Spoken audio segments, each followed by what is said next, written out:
एक ऋषि थे, बहुत ही सरल, सहज, निराभिमानी और अत्यंत ज्ञानी। दूर दूर से लोग उनके पास शिक्षा प्राप्त करने आते थे। एक राजकुमार भी उनसे शिक्षा प्राप्त करने आया। राजकुमार ने बहुत मन लगाकर ज्ञान अर्जन किया।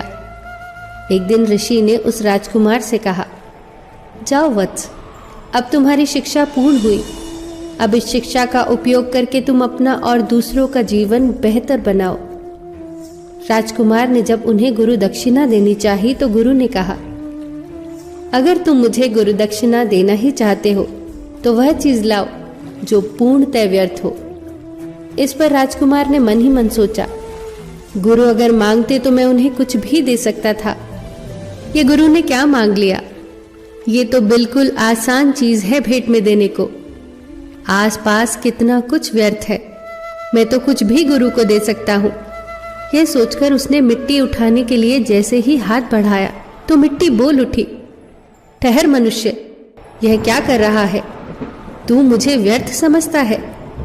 तेरे खाने पीने से लेकर बहुमूल्य धातुएं और ऐसी अनेक वस्तुएं क्या मुझी से उत्पन्न नहीं होती? ये विविध रूप, रंग, रस, गंध क्या मुझसे ही उत्पन्न नहीं होते? मिट्टी की बात सुनकर राजकुमार सोच में पड़ गया और फिर वो आगे बढ़ गया। वो थोड़ी ही दूर गया था कि उसने देखा कि एक स्थान पर गंदगी का ढेर लगा है। राजकुमार को लगा, इससे व्यर्थ तो कुछ और हो ही नहीं सकता, और ये सोचकर राजकुमार ने जैसे ही उसे उठाने के लिए अपना हाथ बढ़ाया तो उसमें से आवाज आई, रुको मानव, तुम मुझे व्यर्थ समझने की भूल भला कैसे कर सकते हो? क्या तुम भूल गए कि धरती को पोषित करने वाली खाद मुझी से बनती है? तुम्हारी फसलों को प्राण और पोषण मुझी से मिलता है। मैं व्यर्थ कैसे हो सकती हूँ? युवक अब सोच में पड़ गया और मन ही मन मुस्कुराने लगा।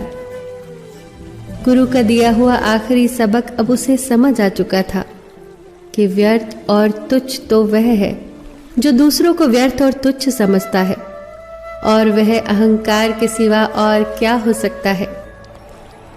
राजकुमार तत्काल ही ऋषि के पास जाकर बोले, गुरुवर, मैं अपना अहंकार आपके चरणों में रखता हूँ। आप मुझे आशीर्वाद दीजिए कि आपके द्वारा प्राप्त ज्ञान को मैं प्रजा की सेवा में लगा सकूं।